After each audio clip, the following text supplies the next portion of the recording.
Ay, sa mga nakakapanood ng video na to, welcome sa day 1 ko ng pagpapapayat. Oh, I know, sobrang cliche, pero kailangan ko ng pumayat eh. Ang bigat ko na eh. Kapagod. These past few years kasi napansin ko nang tumataba na nga ako kasi nga kain ako ng mga fast foods, ng mga milk tea, mga juice. And so this year, gusto kong bawasan yon para nga gumaan ulit ako. Ang normal weight ko kasi talaga is nasa around 60 to 65 kilos. And ngayon, ang last check ko is nasa 80 na ata ako. 80. So muntikan na akong di makapag-zipline doon sa dahilayan. So ito yung itsura ng katawan ko. Hindi na ako maghuhubad pero papakita ko na lang sa inyo yung laki ng tiyan ko. Ayan. So ang laki ng tiyan ko. Para akong manganganak na. Ano ko kasi, gagawa ako ng short vlogs everyday kung saan ipapakita ko nga yung isang beses lang ako kakain, jogging ako ng 5 kilometers or more a day, or maglalakad ako ng 10k steps. So gagawin, ang plano ko na lang is pagsasalit-salit ko. Nga, ito na yung day 1 ko, and sadly hindi ko siya nagawa ng January 1 na plano ko talaga kasi nga umalis kami. So ngayon nakabalik na ako, ngayon ko siya sisimulan sa January 9. Time check tayo, 2:42. So ang plano kong mag-jogging mamaya, siguro around 5.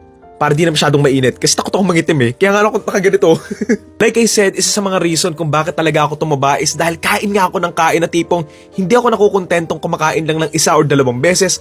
But more on, minsan kumakain ako ng 4 tapos minsan madaling araw pa. So ngayon ang plano ko is kakain na lang ako ng 1 meal a day pero hindi ko siya sobrang kokontian. So ang ulam ko today is pork steak and medyo madami yung kanin ko. Pasensyahan nyo na unti-unti ko yung babawasan. And the rest, hanggang mamaya, hindi na ako kakain until tomorrow na siguro around 1 or 2 p.m. na. Plano ko, today magja-jogging ako, bukas mag-walk ako ng 10k, tapos jogging ulit, 10k, ganun lang ulit, tapos one day, one eat lang din ako. Honestly kasi, yung one day, one eat, na-try ko na talaga siya before, and yun yung reason kung bakit pumayat din ako. Kasi nagkaroon na ako ng pace na talagang tumaba ako, tapos pumayat din ako ng sobra. Kasi nga, ganun yung ginawa ko. Nag one day, one eat ako, na minsan pa nga, talagang no eat at all. Kung kumakain ako, yung Skyflakes lang, ganon. So itong video na to is more on introduction lang muna. Then mamaya, magja-jogging ako. So sa ngayon, ang gagawin ko muna, dadalhin ko muna yung aso kong si Luca sa vet.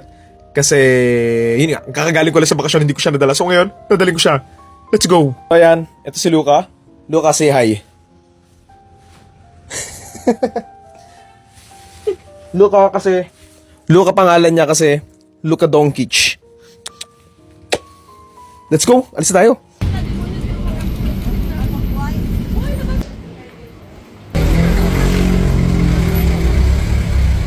Kauwi na ako and manonood muna ako. Time check, 4:17. Maya magre-ready na ako.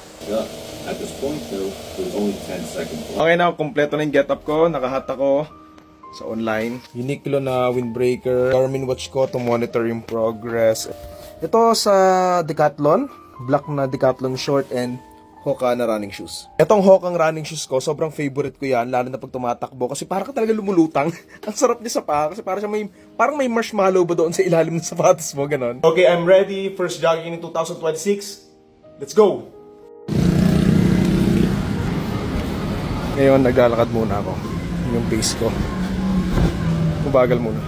Lagi ako naglalakad muna bago mag-jogging kasi para mang warm up. So, tatakbo na ako. Game.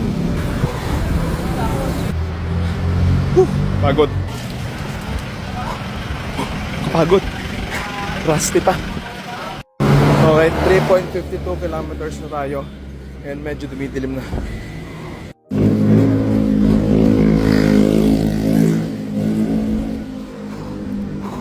Pagod. So nakaka 4 kilometers na ako. Ang bagal ng pace ko, nakaka 31 minutes na ako. Ang bagal. Try kong matapos within 40 minutes na. 5 kilometers na ako. 5 kilometers, 38 minutes. Ang bagal ko. Kauwi na ako. So, nagalaw na. Pero mamaya, papakita ko sa inyo. Okay. Parang naka 5.7 kilometers sa ata ako. To be honest, tumatakbo naman ako dati pa. Tagal lang ako huminto. Kasi wala lang. Tinamad ako. 5 point something kilometers tapos parang 42 minutes. So, medyo mabagal. So, I'll do better. Bukas, lakad naman, 10,000 steps. Gutom na ako. Tubig lang. Okay, game.